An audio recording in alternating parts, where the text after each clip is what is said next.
Bienvenue à tous et à tous pour une nouvelle vidéo. Ah, schön. Enfin, je vais pouvoir la faire. Le dernier coup, je l'ai fait, mais j'ai plus de batterie. Là, la petite Thierry Hendrick galette. Une petite part de galette à la frangipane. Mais franchement, ça me fait énormément plaisir de pouvoir vous montrer ce truc-là, en fait. Parce que je vous garantis, ça, franchement, pour ma part... c'est, on va dire, une gamelle. Bon, après, j'en ai fait une vidéo il y a pas longtemps, sauf que bon, j'ai pas eu l'occasion de vraiment en parler. Mais celle-là, franchement, c'est vraiment, on le voit vraiment le délire de, justement, comment de... Bienvenue à tous et à tous pour une nouvelle vidéo. Ah, jeune. Aujourd'hui, nous allons découvrir la galette, la Thierry Hendrick galette. Galette frangipane, c'est ma préférée. Mais là, celle-là, c'est vraiment, bien sûr, un Thierry Hendrick, hein, ça copie quasiment pas mal de design. Mais elle est vraiment bien bouffée, celle-là, par contre, c'est vraiment une dinguerie.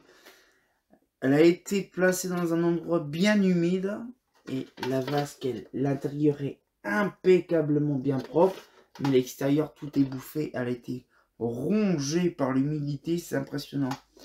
Mais pour ma part, c'est vraiment une gamelle qu'on connaît très bien des années, on va dire des années 60-70.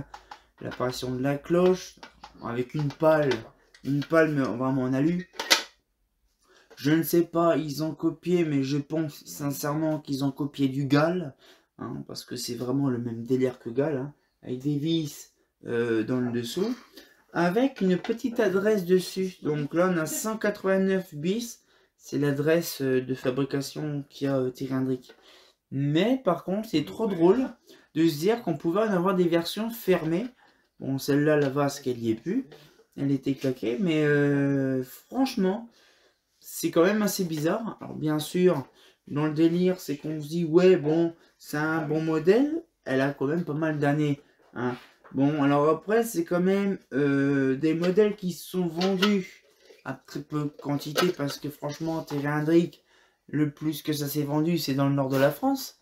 Mais par contre, c'est quand même impressionnant de se dire quand même que dans les années 70, même 60, Thierry Hendrick s'amusait à copier quand même pas mal de modèles différents. Hein.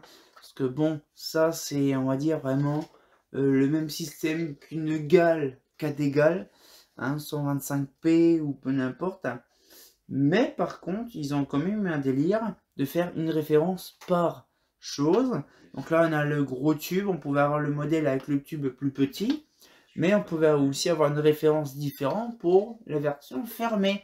Donc c'est assez compliqué, de toute façon vous le verrez dans le texte de la vidéo, vous verrez c'est un chiffrage bien spécifique, mais la version fermée c'est un chiffre, pas un chiffre en plus, mais le suivant en fait. Mais c'est quand même impressionnant de se dire quand même que ce modèle là, bon en fait ça c'est pas vraiment vendu. Après c'est vrai que c'est pas trop de la qualité sur certaines pièces bien sûr. Le délire des trucs qui sont complètement foncés, bon ça change pas. Après, vraiment il y a des trucs, par exemple, qui auraient pu être faits en inox, qui n'a pas été fait. Notamment ça, c'est pas de l'inox alors que tout le monde font de l'inox. Eux, c'est de l'acier. C'est complètement débile. Déjà, après le système des 4 vis, bon ça c'est un peu comme tout le monde. Eclatec c'est 2. Mais sinon, c'est vraiment. Je sais pas pourquoi que Thierry Hendrick, je ne sais pas vraiment s'ils fabriquaient eux-mêmes leurs trucs, mais je pense que oui. Mais ces délires-là, en fait, c'est quand même drôle. C'est que, bon, en fait, c'est du traditionnel. Il faut penser quand même que dans les années 70, 60-70, il y avait vraiment que ça. Hein. Que ça, que des gamelles comme ça. Vraiment, que la lampe soit était tombante ou en latérale. La plupart du temps, c'était tombante parce que c'était vraiment, on va dire, l'ancien temps de l'époque où c'était une incandescente. Et donc là, du coup, ça me permet justement d'avoir un réflecteur asymétrique ou dissymétrique, justement pour avoir un réflecteur voilà, qui est non circulaire. Mais ça épouse parfaitement bien une EBF. C'est vraiment le réflecteur par défaut pour les mercures. Hein. Également aussi pour les cloches parce que c'était aussi adéquat. C'est pour ça que la BF en premier lieu est en forme de poire, dans les années début 50, et puis qu'après elle a été transformée en forme de ballon poudré pour bien épouser le réflecteur en question. C'est ce qui était à peu près la base de la BF. Ce qu'on dit ballon poudré, ballon fluo, oui mais le ballon fluo c'est pas une balle, ça ressemble un peu à un œuf plutôt. Mais voilà, donc c'était le ballon fluo vraiment pour ces réflecteurs-là. Donc ils ont fait la version tombante, ou que pas mal de cloches, on avait des lampes tombantes, ben, on va dire l'ancien temps de l'incandescente. Et après ils ont fait les versions latérales, donc c'était super bien. Mais franchement, c'est vraiment des gamelles assez connues dans les années 60, qui étaient vraiment peu chères. Hein, je n'ai pas non plus de tarif Terry-Hendrick. Mais par contre, c'est vrai que Terry-Hendrick, comme ça parti vraiment dans les années 90, il y a même moyen que, ben, en fait, il n'y a vraiment que de l'alu. Dans les années 90, on peut regarder que l'entièreté des gamelles et des lanternes en alu de chez Terry-Hendrick, c'était que de l'alu. Pourquoi? Ben, il y avait, à part les vasques, bien sûr, les vasques ou les diffuseurs en plastique, c'était que de l'alu. Il n'y avait vraiment pas de plastique, c'était très rare. Mais franchement, c'est impressionnant de se dire que ces petites gamelles-là, c'est à peu près la même taille. Et je suis sûr et certain que je peux mettre même encore, si ça assez tordu, une vasque de Gall, on va dire peut-être de 125. Une KD Gall 125, je suis sûr qu'on peut mettre une vasque dessus parce que ça serait vraiment bien épousé au niveau vraiment du truc. Mais bon, ça le problème, c'est que je ne sais pas. J'ai pas de vasque là actuellement autour de moi.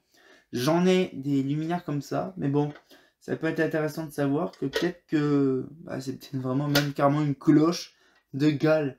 Et ça, si ça se prouve, je suis sûr et certain, c'est peut-être même une cloche Gall qui a été remise sur ce modèle-là.